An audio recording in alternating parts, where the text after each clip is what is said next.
Now, Nietzsche said back in the late 1800s that after he said that God was dead, and I suppose that would also mean the theory of suffering that I outlined at the beginning that is at the basis of Judeo-Christian civilization, that God was dead and that people had killed him and that we'd never find enough water to wash away the blood.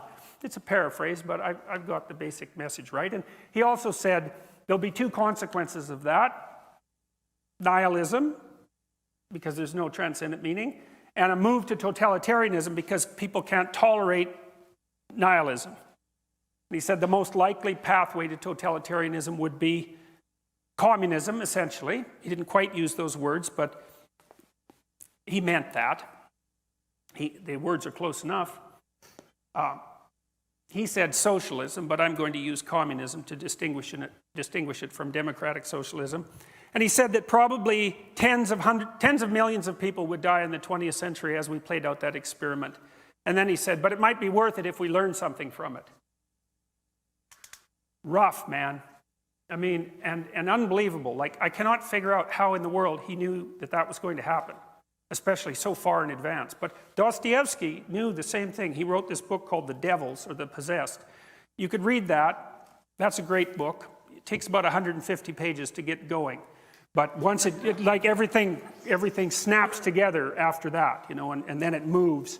And it's basically his prophecy about, it's an examination of the kind of person who had arisen in the aftermath of the death of God in Russia, who would lead the communist revolution. That's essentially it. And it's brilliant. It's terrifying. And it's a great intro to Solzhenitsyn's Gulag Archipelago, which describes what did happen when those sort of people took over the revolution. So let's look at what happened after the revolution. And we might say, well, how about we replicate the experiment a few times? Because you know how it is. If you're running a scientific experiment, you want to find out what something does if you allow it to behave. You don't want to just run it once because, well, maybe there was something specific about those conditions that led to the outcome. You want to generalize it across multiple circumstances. So we might say, well, let's take this set of ideas and let's run it on a large scale over a very long period of time in a variety of exceptionally diverse cultures and languages. So let's do that. Okay, well, we could first start with the Soviets. People, even now, because it's like the 100th anniversary of the Russian Revolution, are celebrating Lenin. It's like, that's not good. That's like celebrating Hitler.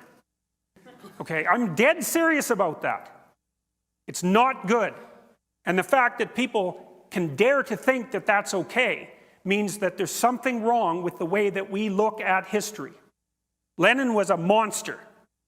And if you want to know about that, you can read Solzhenitsyn's writings about Lenin. Because the communist apologists say, well, it wasn't Lenin. Lenin was a good guy. He was all motivated by love of the working class. It's like, well, his henchman was Stalin. And if your henchman is Stalin, you're not a good guy. and Lenin was around during the early collectivization. And if you read what he wrote, you'll find out that he was perfectly willing to have any number of people die as long as his ideological system could be brought into being. So there's no celebrating Lenin. There's no we're cool, young, Marxist, hip revolutionaries, and he's our idol. It's like, there's none of that. Not if you know anything. Not if you're decent. Well, there was the death of the kulaks, I told you about that. There was the Ukrainian famine, that's 6 million gone there. There was the rise of the Gulag state because it turned out that Russia, the Soviet Union, couldn't run on the principles that it had laid down as sacrosanct. They just didn't work, so you had to enslave everybody and run your economy as a slave state, essentially. And try not to kill the people in the gulags so fast that you can't suck some productive labor out of them. There's the death of tens of millions of people. We don't even know. The estimates range from 15 to 60 million. And like, we won't get too picayune about the numbers because after the first 10 million, you kind of made your point. And the fact that we don't know between 15 and 60 is actually an indication of the horror of it. because our count is off by tens of millions. And that's only within the last century. And then there was the 1956 crackdown on Hungary and the 1968 invasion of Czechoslovakia. Then there was the whole thermonuclear Holocaust thing that was going on at the same time, and the fact that in 1962 and in 1984 we were seconds away from complete annihilation, right? During the Cuban Missile Crisis, the keys were in the intercontinental ballistic missile release systems, and Castro, as he admitted to Jimmy Carter, in case any of you are Castro fans, which you shouldn't be, that he was perfectly willing to have Cuba annihilated if it would have meant the defeat of the United States. And then in 1984, approximately, I may have the date exactly wrong, the Russians received an indication from their early warning systems that the Americans had launched 5 thermonuclear missiles, and one Russian decided that it was a mistake and refused to launch the retaliation. And he just died about 2 weeks ago. So, that was pretty close. And so that was experiment number 1, let's say. That wasn't good, that experiment. Let's put it that way. It wasn't good. It was exactly the antithesis of good. It was precisely the antithesis of good. But that wasn't all. I mean, there's the People's Republic of China. That's a different country. Seriously, a different country, right? Different tradition, different language. How many people died in China under Mao? No one knows. Same issue with the Soviet Union, although Mao was a bigger monster than Stalin, and that's impressive, because there's Hitler, there's Stalin, and there's Mao. And of the 3, Mao was probably the worst. He's still revered in China. Maybe that accounts for their affinity for North Korea, which could still destroy us all, the remnants of that horrible state. Maybe 100 million people died in China during the Great Leap Forward. That's a hell of a leap forward. Well, maybe it wasn't 100 million, maybe it was only 40 million. But as I said before, when you're counting in the tens of millions, your point's already made. And then there was Cambodia and the killing fields, and Bulgaria and East Germany and Romania and the Democratic People's Republic of Korea, that's North Korea, and Vietnam and Ethiopia, Hungary, etc., etc., etc. It was never a successful communist state. Cuba, I suppose, came closest, but it was radically... the Soviets poured money into Cuba, so that doesn't really count.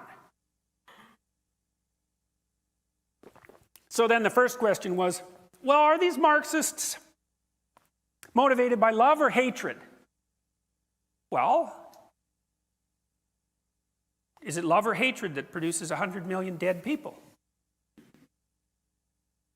And is that enough evidence or not?